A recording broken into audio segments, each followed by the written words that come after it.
chat vamos a hablar sobre uno de los motivos de consulta bastante frecuentes que se dan en la urgencia pediátrica, que van a requerir que evaluemos al paciente de forma adecuada, sobre todo buscando la principal complicación de las diarreas, que va a ser los cuadros de deshidratación y que de hecho van a ser los principales asociados a la morbimortalidad que se presenta. Entonces, ¿cómo definimos la enfermedad diarreica aguda? Va a ser aquella donde se va a presentar una disminución de la consistencia de las deposiciones, las cuales se van a tornar líquidas o acuosas, con un aumento de la frecuencia habitual de las deposiciones. Es decir, las heces se vuelven más líquidas y van a ser más frecuentes. Normalmente se habla de más de 3 a 24 horas, pero debemos tener en cuenta que los lactantes que reciben leche materna pueden presentar una frecuencia de deposiciones alta. Es decir, normalmente un niño que lacta por reflejo gastrocólico podría hacer deposiciones cada vez que lacta, en cada lactada. Y ese es su hábito de defecación. Entonces, en estos pacientes yo hablaré de diarrea cuando se ha superado ese hábito. Es decir, a pesar de que, digamos, hacía 8 veces al día y ahora está haciendo 10, 12 veces al día con consistencia más disminuida, ahí podría hablar de diarrea en un lactante, ¿no? En algunos casos se puede asociar a fiebre o a vómitos y en general hablamos de aguda cuando dura menos de 14 días de duración, ¿no? El término gastroenteritis está asociado o tiene la connotación propiamente de una infección del tracto digestivo. Y esto va a que la enfermedad diarreica podría no necesariamente ser causada por una infección, podría darse por otras causas como algunas sustancias osmóticas. Pero lo más frecuente van a ser los cuadros infecciosos y por eso muchas guías los toman como términos similares o sinónimos, ¿no? De hecho, la guía del Ministerio de Salud del Perú lo considera como dentro del mismo grupo, ¿no? Vamos a ver que hay una incidencia acumulada alta, sobre todo en zonas rurales y en zonas de la selva, donde las medidas de saneamiento no son las más adecuadas, ¿no? Y sigue siendo una importante causa de morbilidad con una tasa de hospitalización de 1% de los pacientes, ¿no? Uno de cada 100 pacientes con diarrea requiere de hospitalización, sobre todo en menores de 5 años, ¿no? Y una tasa de incidencia acumulada de 107 por cada 100.000 habitantes, por cada 1.000 habitantes, ¿no? La mortalidad ha disminuido definitivamente con las medidas, sobre todo con los protocolos de hidratación establecidos por la Organización Mundial de la Salud y también con la disminución de algunos gérmenes como el cólera que producían cuadros de deshidratación mucho más severas con una mayor mortalidad por lo mismo, ¿no? Entonces, los factores de riesgo van a ser por un lado ambientales y por otro lado asociados a los a hábitos higiénico-dietéticos de la población, ¿no? A estilos de vida. En los ambientales está en relación de dónde vive el paciente, ¿no? Usualmente se van a dar más frecuentemente estas enfermedades o estas diarreas en aquellas zonas donde no hay agua potable, el saneamiento es ineficiente, no hay un sistema adecuado de eliminación de excretas, hay alta endemicidad de parasitosis, hay inseguridad alimentaria, hacinamiento, presencia de animales y moscas en las casas, hay zoonosis también en zonas endémicas de zoonosis. Cuando hay bajo nivel socioeconómico, el bajo grado de instrucción de los cuidadores o las madres adolescentes también, porque muchas veces no se tienen el conocimiento y no se practican los hábitos adecuados de higiene, ¿no? El consumo de alimentos y agua contaminados, el inadecuado lavado de manos, la manipulación inadecuada de los alimentos, la inadecuada higiene personal, la lactancia materna, que no sea exclusiva hasta los 6 meses, pone en mayor riesgo al niño de desarrollar un cuadro de diarrea. Y el inicio de la alimentación complementaria en menores de 6 meses también, ¿no? La vacunación va a ser muy importante, sobre todo cuando hablamos de la vacunación contra el rotavirus, que va a ser uno de los principales productores o gérmenes responsables de diarreas severas en los niños. El uso de biberones y de fórmulas, sobre todo si no se mantienen las medidas adecuadas de conservación y de limpieza de estos implementos. Y el contacto de pacientes con diarrea o cuando hay viajes a zonas de alta endemicidad de diarreas también podría implicar un factor de riesgo. Entonces, vamos a poder clasificar la diarrea de muchas formas. Por un lado está la del tiempo, que mencionamos, la diarrea aguda, aquella que dura 14 días, hasta 14 días. Ahí hablamos de diarrea persistente más o menos de los 14 días hasta los 30 días y ya de diarrea crónica cuando pasan los 30 días. Pero también vamos a hablar de la diarrea de acuerdo a la presencia de inflamación, las diarreas inflamatorias que usualmente presentan un estudio de leucocitos NS más de 50 por campo y se asocian a fiebre, mayor dolor abdominal, cólico, tenesmo. De las no inflamatorias que son predominantemente acuosas, que no hay mucho componente febril o de dolor, ¿no? De acuerdo al mecanismo por el cual se producen las diarreas, pueden ser osmóticas, que es cuando el contenido intestinal genera un efecto osmótico para atraer el líquido, para mantener el líquido dentro del lumen intestinal y este sea eliminado con las heces, mientras que en algunos casos se liberan sustancias, ya sean por acción directa de los patógenos o por la presencia de toxinas que van a estimular la secreción de agua y electrolitos hacia el lumen intestinal y que van a llevar a la producción de la diarrea. De acuerdo a las características de las heces, hablaremos de diarreas líquidas o diarreas disentéricas. Estas últimas tienen como característica la presencia de moco o sangre y usualmente están asociados a signología de tenesmo, dolor abdominal y pujo, básicamente signos de afectación del intestino grueso del colon. Y lo otro importante va a ser la valoración del grado de deshidratación, ¿no? Los patógenos van a ser múltiples. Lo más frecuente en niños van a ser las infecciones virales, las gastroenteritis virales. Y a la cabeza de las gastroenteritis virales, en cuanto a riesgo o gravedad, va a estar el rotavirus, ¿no? A raíz de la vacunación contra el rotavirus, vamos a ver que otros virus como los norovirus, los astrovirus, los adenovirus han empezado a tomar mayor predominancia, ¿no? Algunos pueden estar asociados a otras lesiones, ¿no? Por ejemplo, digamos, los enterovirus podrían estar asociados al desarrollo de cuadros de encefalitis. Entonces, eso también puede orientar de acuerdo a los hallazgos clínicos que encontremos. Las bacterias van a ser más relevantes aquellas que van a generar una infección invasiva, como va a ser Shigella, Salmonella y Campylobacter, ¿no? De las Escherichia coli heteropatógenas, vamos a ver que, o productoras de diarrea, vamos a tener distintas cepas y que van a tener distintos mecanismos de virulencia, de toxicidad que van a llevar a generar distintos cuadros de diarrea, ¿no? Otras bacterias de relevancia como el vibrio, que como mencionábamos está bastante controlado, por lo menos no se presentan casos de cólera ya hace varios años. Yersinia, Pseudomonas, Clostridium, Estafilococo, Bacillus cereus o Listeria también podrían producir diarrea. Y debemos también tener en consideración la presencia de parásitos, ¿no? Como Yardia, Cryptosporidium, Entamueba, o las microsporidias, o las coccidias, que van a producir cuadros de diarrea usualmente persistente, ¿no? Y ojo que las entamuebas, como veremos más adelante, pueden ser una causa de diarrea disentérica, ¿no? Una diarrea disentérica con sangrado, con pujo, tenesmo, producida por entamueba histolítica principalmente. Entonces, justo lo que les mencionaba, la diarrea no inflamatoria usualmente va a estar asociada a rotavirus, adenovirus, astrovirus, los calicivirus, entre ellos el virus Norwalk, y el estafilococo, como bacterias, el estafilococo aureus y la Yardia lamblia, que va a producir la Yardia sobre todo un cuadro de malabsorción, y esto va a llevar al desarrollo de diarrea. Mientras que las diarreas inflamatorias van a estar más asociadas a infecciones invasivas por Salmonella, Shigella, algunos tipos de E. coli o Campylobacter, entre otros, ¿no? Ahora, sí hay algunos casos en que algunos virus podrían, sobre todo el rotavirus, podrían generar cierto componente de diarrea inflamatoria, aunque no va a ser tan marcado como cuando son gérmenes invasivos. Y en casos de intoxicaciones alimentarias vamos a ver otros gérmenes como la salmonella, los campylobacter, las E. coli enterotoxigénicas y el estafilococo aureus, ¿no? Estos usualmente van a tener una evolución un poco más rápida, sobre todo dependiendo si son toxinas preformadas, ¿no? Que cuando se ingieren van a llevar rápidamente a la producción de signología. Entonces, ¿por qué se produce la diarrea? Básicamente porque hay un aumento de agua y electrolitos en el lumen intestinal que supera la capacidad de absorción del colon y por lo tanto son eliminados con las deposiciones. Esto se puede ver a un aumento de la secreción que puede ser estimulada por las toxinas de los gérmenes o a una disminución de la absorción que pueden ser originadas por el daño que se da a nivel del epitelio o de la mucosa producida por los patógenos, ¿no? En algunos casos se puede producir este daño también de la mucosa, puede llevar a la generación de cuadros de mala absorción que van a incrementar no solo el riesgo de deshidratación, sino también el desarrollo de desnutrición. En la clínica, como mencionamos, va a haber cambio de consistencia de las heces, aumento del número de posiciones y puede asociarse a otros síntomas como vómitos, dolor abdominal, hiporexia o síntomas respiratorios, sobre todo en aquellas diarreas de etiología viral, ¿no? Que clásicamente van a cursar con los síntomas digestivos y en el contexto de un cuadro catarral, ¿no? De vías aéreas altas, ¿no? Es más infrecuente la afectación del sistema nervioso central, que se podría dar por algunas toxinas, pero pueden presentarse. La etiología viral, como mencionamos, se asocia más a síntomas respiratorios y vómitos, mientras que la etiología bacteriana tiende a ser un cuadro más inflamatorio, con fiebre elevada, disentería, dolor abdominal y tenesmo, y los vómitos son en menor cantidad que en los cuadros virales, ¿no? El rotavirus, sobre todo, está asociado a una sintomatología más intensa de vómitos y malestar general previo al inicio de la diarrea y también está asociado al rotavirus a mayores casos de deshidratación, ¿no?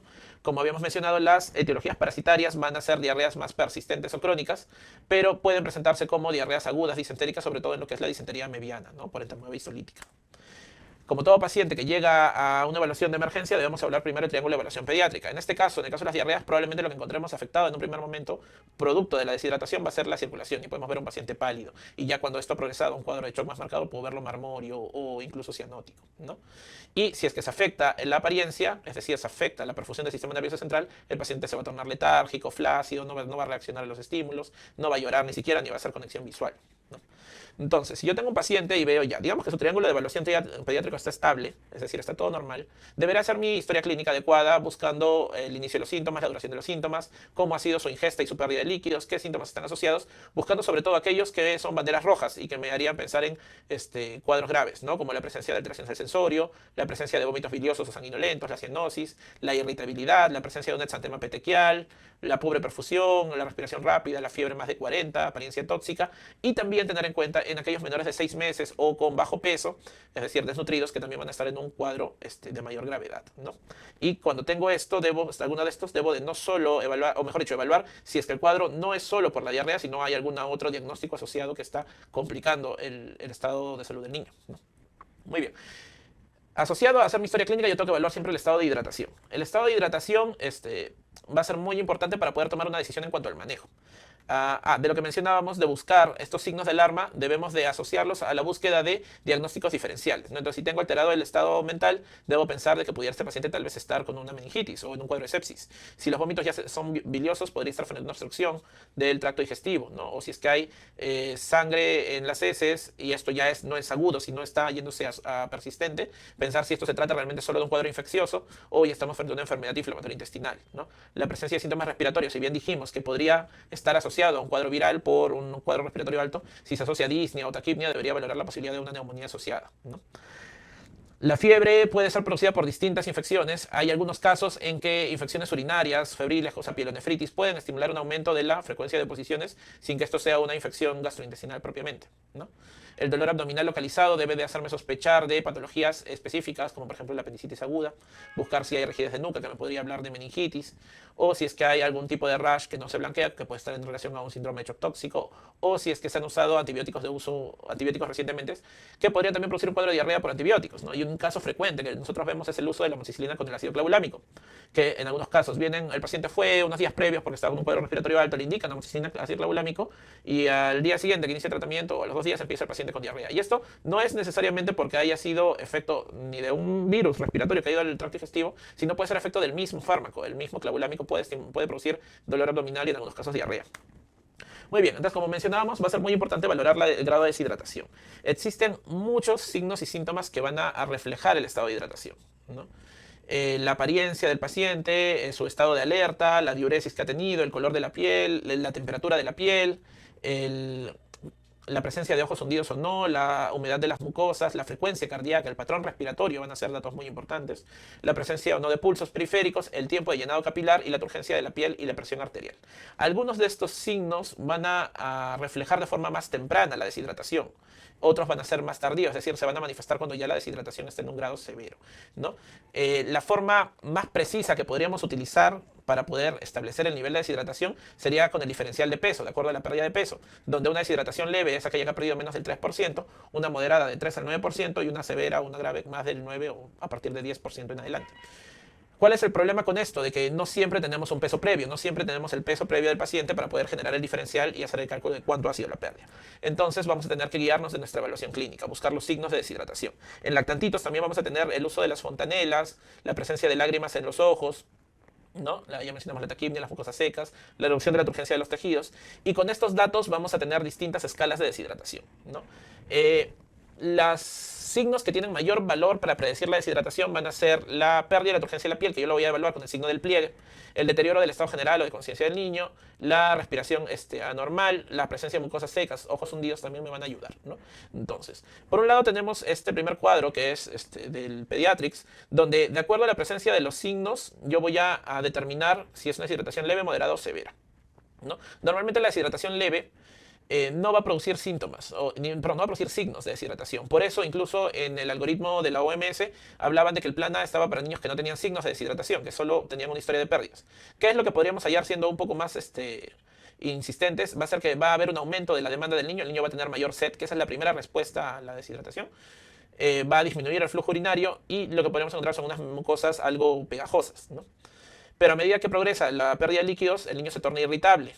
Va a disminuir marcadamente el flujo urinario, las mucosas van a estar secas, va a disminuir la turgencia de la piel y acá ya vamos a tener unas alteraciones en la temperatura de la piel, de las fontanelas y vamos a tener la taquicardia, ¿no? Sin embargo, hasta este punto la presión puede mantenerse normal y la respiración podría tener cierto incremento, pero no será algo tan marcado. Ya en una deshidratación severa, de lo que el niño estaba irritable va a pasar a estar letárgico y vamos a tener va a haber oliguranuria, las mucosas van a estar secas, vamos a ver de que hay una disminución, o mejor dicho, una prolongación del llenado capilar, va a tener una coloración moteada, con frialdad distal. Ya vamos a ver paciente que está en un estado de mayor gravedad, ¿no? Ahora, otras escalas son más numéricas y podrían ser un poco más objetivas, que buscan la identificación de signos de deshidratación, como por ejemplo la escala de Gorelick, ¿no? La escala de Gorelick son 10 signos y de acuerdo a los signos que yo encuentre le asigno un punto, ¿no? Y una puntuación menor de 3 es una deshidratación leve, de 3 a 5 moderada y de 6 a 10 grave. Y este es otro que es la escala clínica de deshidratación, donde tengo básicamente 4 signos a evaluar con puntuaciones de 0, 1 y 2, ¿no? La apariencia, los ojos, si están normales, si están hundidos, las mucosas, las membranas mucosas y la presencia de lágrimas, ¿no? De acuerdo a esto, yo hago mi puntaje, determino de que si no tiene ningún punto o este paciente con una deshidratación leve, menos del 3%, de 1 a 4, perdón, de 1 a 4 puntos es una deshidratación leve, de 5 a 8 puntos es moderada y si es más de 8 puntos es una deshidratación severa, ¿no? El signo del pliegue va a ser una herramienta que nos va a permitir identificar que hay una pérdida de la turgencia de la piel, ¿no? Entonces, ¿cómo evalúo el signo del pliegue? Voy a buscar zonas de piel laxa, como puede ser la piel de abdomen, y voy a hacer una presión sobre la misma, ¿no? El pulgar y el dedo índice en la piel del abdomen, de manera que, al plegar la piel, el pliegue quede en sentido vertical al cuerpo del niño y no transversal al mismo. Levante la piel y un poco de la grasa que está debajo de ella. Pliegue la piel por un segundo y suéltela separando los dedos. Al soltarla, fíjese si el pliegue vuelve a su estado anterior. Lo normal es que se retorne al estado anterior de forma casi inmediata. Muy lentamente, toma más de 2 segundos. Lentamente o de inmediato. Y en este niño retorna inmediato, a diferencia de este otro, donde vemos cómo demora más de 2 segundos en retornar, ¿no? Toma más de 2 segundos. Y esto me hablaría de una mayor deshidratación. En el caso de este niño, la piel vuelve lentamente a su estado anterior, en menos de 2 segundos. Y acá es un signo de pliegue positivo, pero que no demora tanto, ¿no? Vuelve enseguida a su estado anterior. Muy bien, entonces la evaluación del signo de pliegue es importante. Hay que así tener en cuenta que pacientes desnutridos que tienen una piel muy laxa podría darnos un falso positivo, pacientes muy desnutridos, aunque en ellos también hay que valorar que puede la desnutrición asociarse a cierto grado de deshidratación. Y en pacientes más bien con exceso de grasa corporal podría no ser dar un falso negativo, así como en pacientes con deshidrataciones hipernatrémicas. Ubique la parte. Muy bien, entonces, ¿qué vamos a hacer en cuanto a estudios de laboratorio? En los procesos diarreicos agudos son autolimitados en la gran mayoría de los casos, por lo tanto no deberían de hacerse mayores estudios o no serían necesarios. Los estudios microbiológicos como detección de antígenos en heces o los coprocultivos podrían ayudar a orientar en cuanto a explicarle al padre las expectativas, es decir, se han asociado algunos virus a ciertas manifestaciones o a ciertos lapsos de duración, por lo tanto si yo puedo hacer un estudio de antígeno para heces y en otros países existen kits que te evalúan por lo menos cuando te evalúan adenovirus, virus normal, rotavirus y me parece que enterovirus, entonces en una sola prueba te dice si es que hay antígeno para cualquiera de esos virus y con eso yo podría orientar al padre a qué cosas esperar de la enfermedad o qué complicaciones debe observar, ¿no? Pero no están siempre disponibles. Los coprocultivos deberían hacerse siempre que voy a iniciar tratamiento antibiótico empírico porque esté sospechando que haya una infección de tipo bacteriana. Y es muy importante solicitarlo para poder valorar si el tratamiento antibiótico instaurado de forma empírica fue el adecuado o es necesario hacer algún cambio. La prueba de reacción inflamatoria en heces puede ayudar a orientar a etiología bacteriana, pero no es muy específica, ¿no? Y para poder adquirir unos valores aceptables de sensibilidad y especificidad, el punto de corte debería ser de 50 leucocitos por campo. Es decir, si yo tengo una reacción inflamatoria que me la reportan con 10, con 12 leucocitos por campo, en realidad eso podría ser bien por causa viral, ¿no? Los marcadores inflamatorios podrían ser más sensibles para detección de infecciones bacterianas del tracto gastrointestinal, como es la detección de lactoferrina fecal, pero otra vez no son tan disponibles en los distintos establecimientos, ¿no? En analítica sanguínea vamos a sí necesitarla cuando los pacientes ya cursan con una deshidratación moderada severa o se les va a iniciar una hidratación intravenosa para poder valorar sobre todo los niveles de electrolitos, porque la deshidratación puede presentarse de distintas maneras, como deshidratación hiponatrémica, hipernatrémica o isonatrémica. Y dependiendo de esto también yo tengo que tener ciertas salvedades para los procesos de reposición de líquidos en cuanto a con qué líquido voy a reponer y a la velocidad con la que lo voy a hacer. Debo también valorar la función renal para ver si es que no hay alguna otra alteración que deba de tener en consideración al momento de infundir líquidos. La glicemia y podría ser necesaria una gasometría si estoy sospechando que ya se está desarrollando un cuadro de acidosis metabólica asociada. El tratamiento de la diarrea parte del manejo de la deshidratación. Y como norma general, para un niño deshidratado la mejor vía de hidratarle es la vía oral, ¿no? Es importante la técnica a la hora de que yo voy a hidratar a un niño, que debo darle los líquidos de forma fraccionada, se escribía con cucharita o se escribe con cucharita o con una jeringa de forma medida y lenta, ¿no? Porque el niño deshidratado va a estar ávido por líquido, va a querer tomar líquidos. El problema es de que muchas veces al ingerir los líquidos de forma muy rápida puede llegar a estimular la producción de vómitos y empeorar la deshidratación, ¿no? Los líquidos que damos para hidratación también van a variar, han ido variando conforme ha pasado el tiempo. Cuando se dio las epidemias de cólera, la Organización Mundial de la Salud sacó las propuestas de las sales de rehidratación oral, que eran las llamadas bolsitas salvadoras y que contenían un aproximado de sodio de 90 miliequivalentes por litro. Esto, si bien en ese momento, por las características de la deshidratación que producía el cólera era algo que podía ser adecuado, actualmente se ha visto de que no es lo más adecuado y de hecho se ha ido disminuyendo esos valores, siendo la recomendación actual de que la solución de rehidratación oral tenga 60 miliequivalentes por litro. ¿no? Otro aspecto importante, en un momento vamos a hablar un poquito más de cómo se da la rehidratación, pero otro aspecto importante a tener en cuenta del tratamiento va a ser la nutrición. Y es que el niño no solo debe de recibir líquidos, sino que debe de nutrirse para evitar la desnutrición y que su estado empeore mucho más. La alimentación debe ser normal, es decir, debo de darle lo que el niño come habitualmente. Si el niño es un lactante y toma leche materna, debe lactar habitualmente, ¿no? Si está muy nauseoso, podría darle una lactancia algo fraccionada, pero debería de ser frecuente. Y en niños grandes, no nos olvidemos de que el niño percibe los sabores y que tiene ciertas predilecciones por los sabores. Entonces, la dieta debe ser apetecible, ¿no? Y es cierto que debo de evitar alimentos sobrecargados de azúcar o de grasas, como una recomendación general, pero eso no significa que la dieta sea desabrida. Entonces, me ha pasado en algunos casos que viene la mamá y me dice que el niño ha estado con diarrea y no quiere comer nada. Y yo le digo, señora, ¿y qué le está dando de comer? Y le estoy dando pollo sancochado. Y le está dando pollo sancochado todos los días. Y es un niño que nunca en su vida ha comido pollo sancochado. Entonces, obviamente que no es que le va a encontrar sabor, no va a querer comerlo y por lo tanto lo va a rechazar, ¿no? Entonces, si bien hay que disminuir los alimentos sobrecargados de azúcar o con exceso de grasa, esto no implica que la dieta sea una dieta estricta o no deba de no estar sazonada o no deba de tener sabor a la comida. No, la comida debe ser apetecible para que el niño la toma. Y en algunos casos probablemente el niño vaya a comer poco, menor cantidad de la habitual, pero en fraccionado, ¿no? Varias veces al día. Muy bien, vamos a ver lo de la rehidratación con algunos casos, ¿no? Entonces tenemos un paciente de 6 meses que desde hace un día presenta deposiciones líquidas abundantes, 4 o 5 cámaras en un día, ha presentado 2 vómitos, el último ha sido hace una hora, y cuando lo veo tiene frecuencia cardíaca 130, respiratoria de 20, una presión arterial normal para su edad, me dicen que pesa 8 kilos, llora con lágrimas, mucosa oral húmeda, llenado capilar menor de 2 segundos, pulsos periféricos presentes y simétricos, ¿no?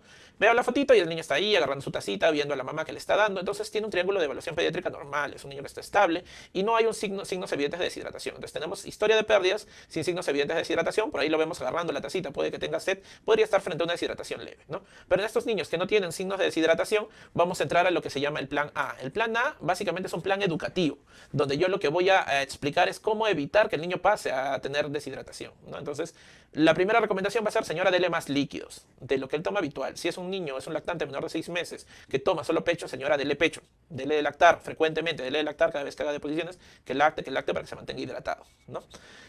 Si es un niño mayorcito que ya está con alimentación complementaria, que continúe con su alimentación complementaria habitual y debe aumentar la ingesta de líquidos, de preferencia agua pura, ¿no? Evitar líquidos muy azucarados u otras soluciones no sean adecuadas, ¿no? Se puede recomendar la administración de zinc, lo vamos a hablar más adelante, sobre todo en niños que tienen algún signo de desnutrición, y va a ser importante explicar los signos de alarma, es decir, cómo el familiar va a reconocer que el niño se está deshidratando o está en riesgo de deshidratarse. Muy bien, ese caso bastante sencillo. Vamos con otro.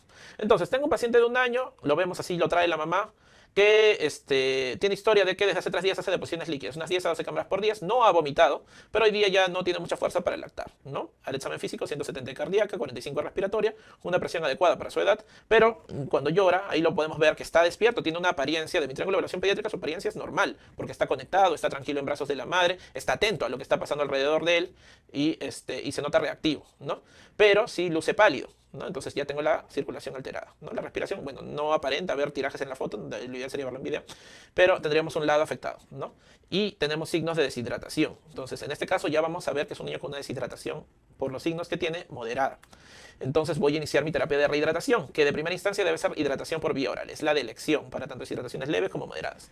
¿Por qué es la de elección? Porque es más fisiológica, va a tener menos complicaciones. Y podemos definir básicamente 2 fases en la terapia de hidratación oral. Una rehidratación, es una fase 1 de rehidratación y una fase 2 de mantenimiento. La fase 1 de rehidratación se enfoca a dar líquidos para reponer lo que ya se perdió, que si es una deshidratación leve le daré entre 30 y 50 cc por kilo y en una moderada entre 50 a 100 cc por kilo, ¿no? Entre 50 y 90 para ser más preciso.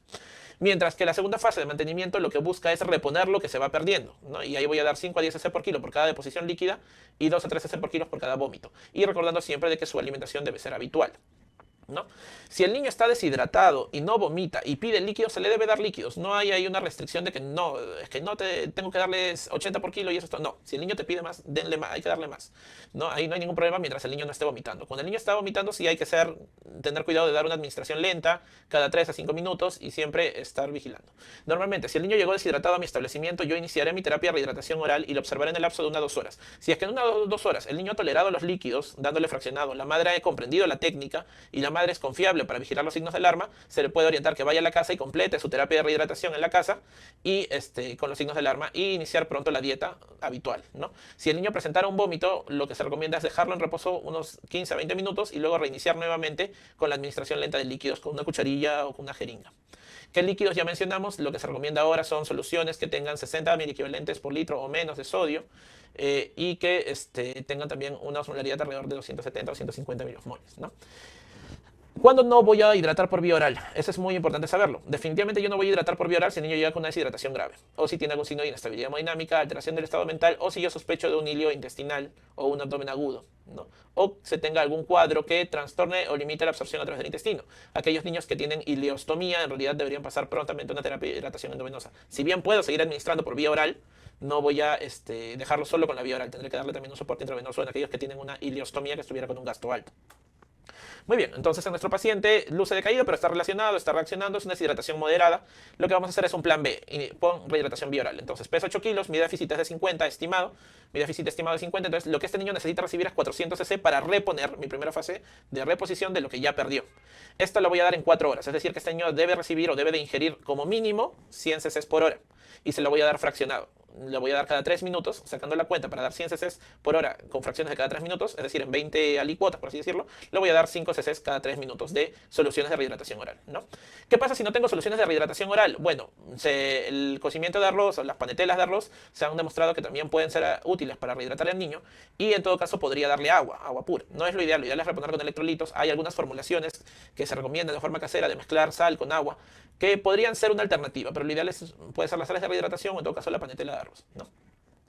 Y voy a observar a este paciente en mi centro durante 2 horas, que tolere bien, que la madre entiende las indicaciones.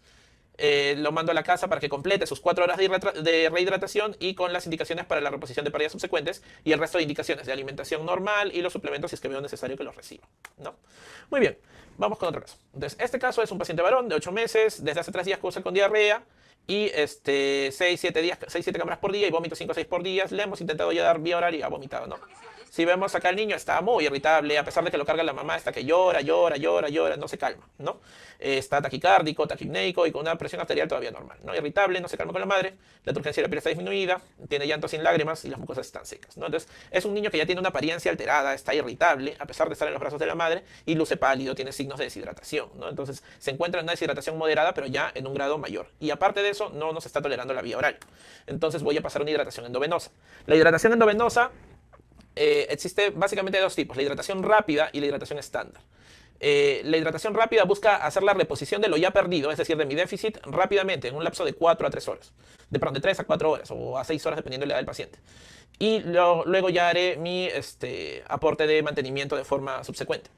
El objetivo de la hidratación rápida es que pueda reponer de forma rápida el déficit para que el paciente prontamente pueda tolerar vía oral, ¿no?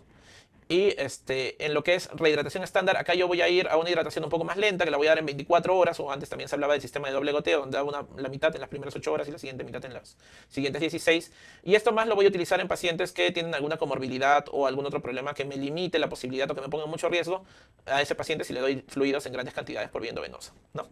Cuando decido hidratar endovenoso tengo que ver cuánto le voy a reponer de déficit, cuánto van a ser sus líquidos de mantenimiento y cómo repongo las pérdidas continuas, ¿no?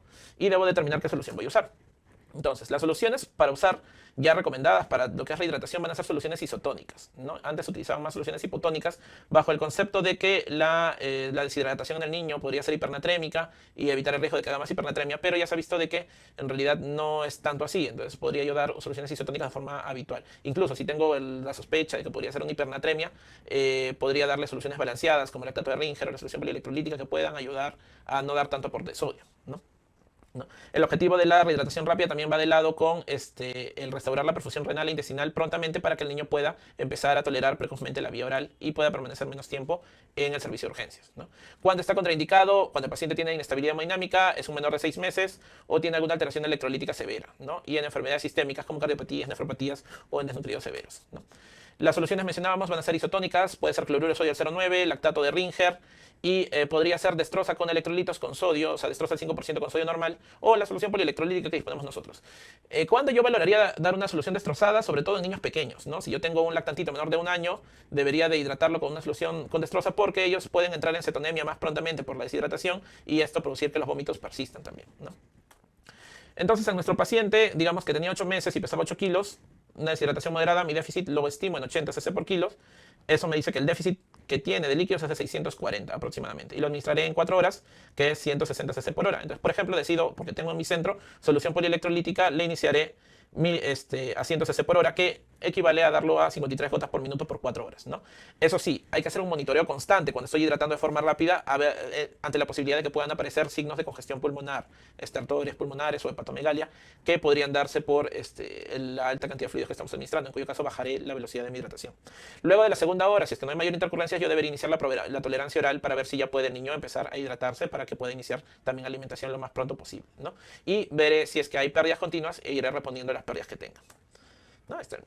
Cuando veo deshidratación, las técnicas de rehidratación estándar, acá voy a tener que calcular nuevamente mi déficit, pero también voy a valorar mis requerimientos basales y el total de ese volumen lo tendré que reponer en un tiempo más prolongado. Que va a depender, algunos mencionan que dependiendo del tipo de deshidratación, si es una deshidratación hiponatrémica, lo puedo dar en 12 a 24 horas, una isonatrémica en 24 horas y una hipernatrémica en 48 a 72 horas. ¿No? ¿Cómo calculo los requerimientos basales? Me voy a guiar de la fórmula de Holiday-Segar, o el llamado método calórico, en el cual por los primeros 10 kilos voy a dar 100 cc por kilo día. A partir de 10 kilos voy a dar 1000 cc más 50 cc por cada kilo que exceda los primeros 10 kilos. Cuando pase el paciente de 20 kilos, voy a dar 1500 más 20 cc por cada kilo que exceda los primeros 20 kilos. Y así voy a calcular cuánto es lo que le tengo que aportar a este paciente. Si la diuresis o la función renal del niño es normal, yo voy a añadir potasio en mi hidratación, ¿no? Entonces acá yo voy a tener que es el mismo paciente, pero digamos que en lugar de haber tenido 8 meses, tenía 2 años y pesa 8 kilos, o sea, es un niño desnutrido.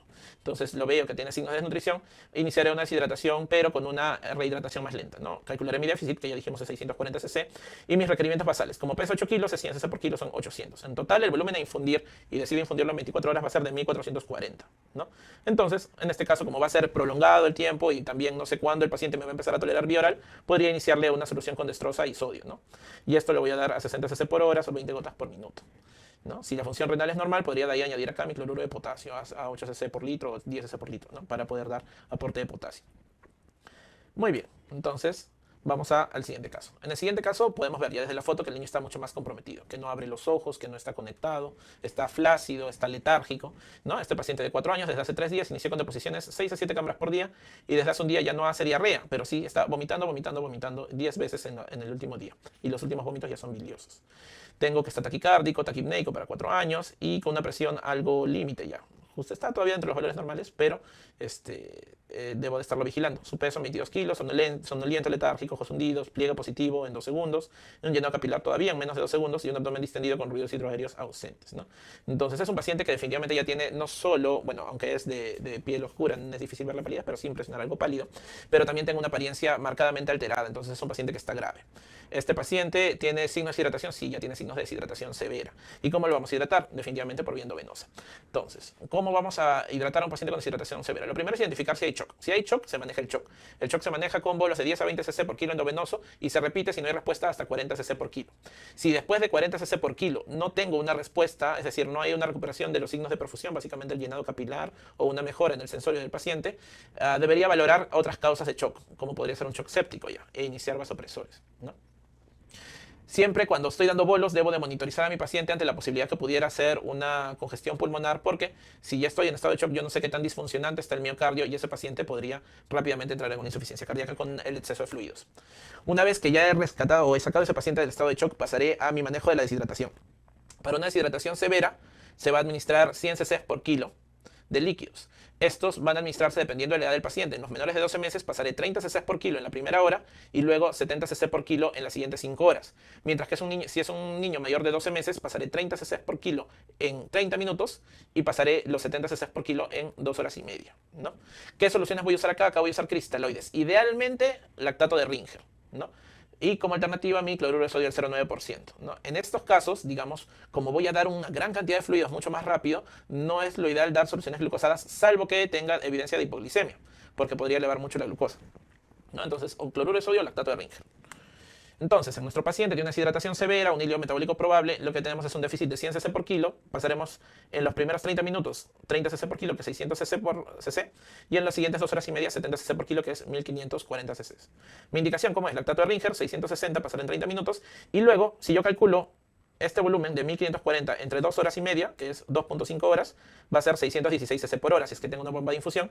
Y si es que no tengo bomba de infusión, le pondré en goteo 205 gotas por minuto. Es casi a chorro lo que le voy a administrar. Pero esto es como debo de realizarlo para poder hidratar a este paciente, con un monitoreo estricto al costado, viendo de que no se congestione, porque si se congestiona tendré que disminuir la velocidad de mi hidratación. En casos especiales, pacientes con cardiopatías congénitas, debo de hidratarlo de forma más lenta, dependiendo del estado hemodinámico, porque una sobrecarga hídrica podría llevarlo más rápidamente a la ICC. Los pacientes con nefropatía, sobre todo aquellos que tienen enfermedad renal crónica terminal, vamos a necesitar solo valorar sus pérdidas insensibles más su déficit, que es lo que vamos a reponer, y de acuerdo al balance hídrico es que yo voy a ir manejando mi hidratación. En el síndrome nefrótico igual no debo de sobrepasarme de fluidos, porque estos van a irse al tercer espacio y no van a ser efectivos.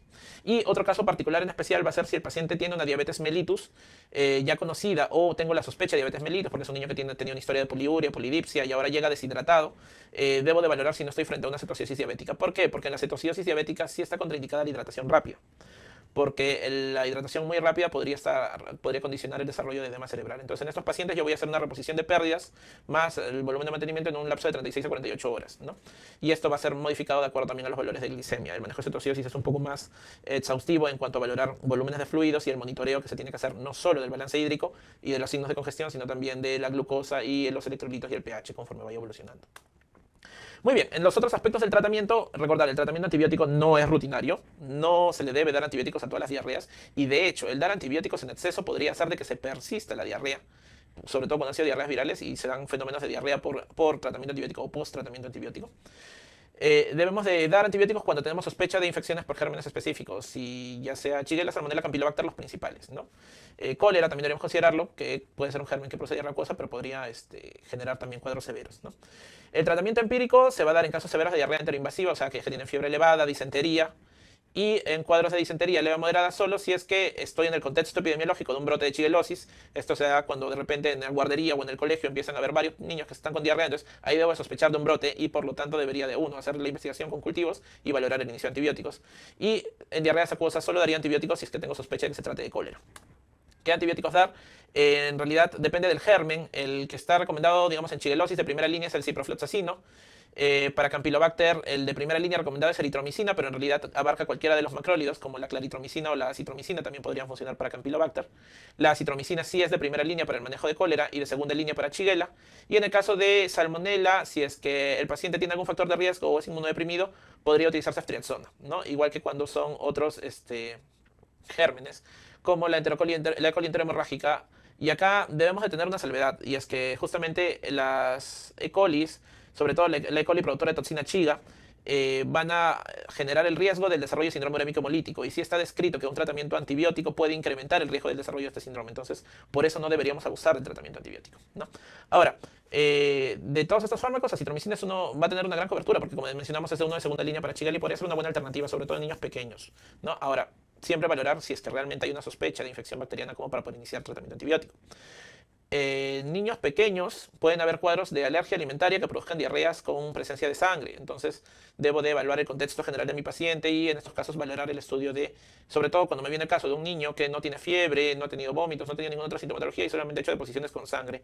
Valorar si se trata y tiene un buen estado general, valorar si realmente se trata de una infección o puede ser una disentería de otra causa, ¿no? Una enterocolitis de otra causa, como podría ser un cuadro alérgico. O en aquellos que son prolongados, ¿no? Otros tratamientos coadyuvantes farmacológicos, el uso de antieméticos siempre ha sido controvertido. Actualmente el único que se tiene recomendación es el ondansetron, que se debe dar una dosis de 0,15 por kilo, sobre todo cuando son vómitos incoercibles y debe ser en ámbito hospitalario, ¿no? El dimenhidrinato, muy clásicamente utilizado para calmar las náuseas, en realidad no está recomendado. Por un lado, porque no hay mucho sustento fisiopatológico para su uso, pero por otro lado, porque va a producir somnolencia y esto me puede alterar mi percepción sobre el estado del paciente. Si yo tengo un paciente somnoliento, no sé si fue por el medicamento o si fue porque ese paciente ya se está deshidratando más, entonces por eso tampoco debería usarlo. Los antidiarreicos, es decir, aquellos medicamentos para disminuir el flujo de deposiciones, el que podría utilizarse es el racecadotrilo, que inhibe las encefalinas intestinales y reduce la secreción de agua y electrolitos, en aquellos casos de una diarrea moderada o de flujo moderado o flujo alto, ¿no? El uso de loperamida no está recomendado, son mucho más aún en niños pequeños. Los probióticos podrían ser eficaces para poder disminuir el tiempo de duración de las diarreas, pero las únicas cepas que tienen evidencia más firme sobre su utilidad para casos de diarrea van a ser los lactobacillus de la cepa GG y el Saccharomyces boulardii, ¿no? Que van a disminuir la intensidad y la duración de la diarrea. Y acá está lo del zinc, ¿no? Entonces el zinc se vio que en niños malnutridos va a disminuir la duración de la diarrea y también va a prevenir el desarrollo de nuevos episodios, porque el zinc es un elemento que influye en distintas vías del sistema inmunitario. Entonces la recomendación va a ser dar zinc a todos los niños con algún tipo de malnutrición en mayores de 6 meses, ¿no? O en zonas endémicas donde hay alta tasa de desnutrición, con una dosis de 20 miligramos por día por 10 a 14 días. En menores de 6 meses no estaría tan recomendado porque por un lado puede producir molestias gastrointestinales y puede producir más vómitos, y por otro lado esos niños menores de 6 meses deberían recibir lactancia materna, ¿no? Una lactancia materna exclusiva, y la leche materna suele optimizar la cantidad de nutrientes, ¿no? Salvo que la madre estuviera desnutrida, en todo caso podríamos nutrir a la madre para que pueda optimizar la calidad de su leche materna. Muy bien. Y lo que es prevención, la base de la prevención, aparte de las medidas de saneamiento ambiental, va a ser el adecuado lavado de manos, ¿no? Y también las medidas nutricionales como un adecuado manejo de los alimentos y una lactancia materna exclusiva hasta los 6 meses. En lo que es vacunación, la vacuna que tenemos contra el rotavirus disponible, existen 2 tipos de vacunas, que es la recombinante humana bovina pentavalente, que es la Rotatec, y la vacuna humana monovalente Rotarix, que tienen distintos esquemas de vacunación. Tal vez lo importante a tener en cuenta es que la vacunación tiene que hacerse pronta, no puede hacerse muy tardía, porque se ha descrito casos cuando se ha vacunado tardíamente, sobre todo pasando las 32 semanas, es decir, pasando ya los 6 meses, que si se vacuna con Rotatec podría asociarse a hipertrofia de píloro. Son hallazgos que se han tenido en los estudios con estas vacunas, por lo cual la recomendación es que se den en periodos precoces, ¿no? Normalmente a partir del segundo o tercer mes de vida se da la primera dosis y luego se completan las dosis hasta el sexto mes de vida. Ahí están los datos específicos de cada vacuna. Y eso es lo que quería conversar con ustedes sobre lo que es diarrea aguda. Recordar que lo principal va a ser siempre el valorar bien el estado de hidratación y rehidratar a ese niño de forma adecuada, siempre priorizando la vía oral por sobre la endovenosa, porque va a ser la más fisiológica y la que va a tener menos complicaciones. Y debo de asegurarme de dar bien las indicaciones, no solo del tratamiento de hidratación y el tratamiento coadyuvante que pueda necesitar este paciente, sea antibióticos, probióticos o lo que vea necesario, sino que también debo de dar muy bien claras las pautas de higiene y de alimentación para poder garantizar que este paciente no sufra de nuevos episodios de diarrea y que no vaya a cuadros de desnutrición.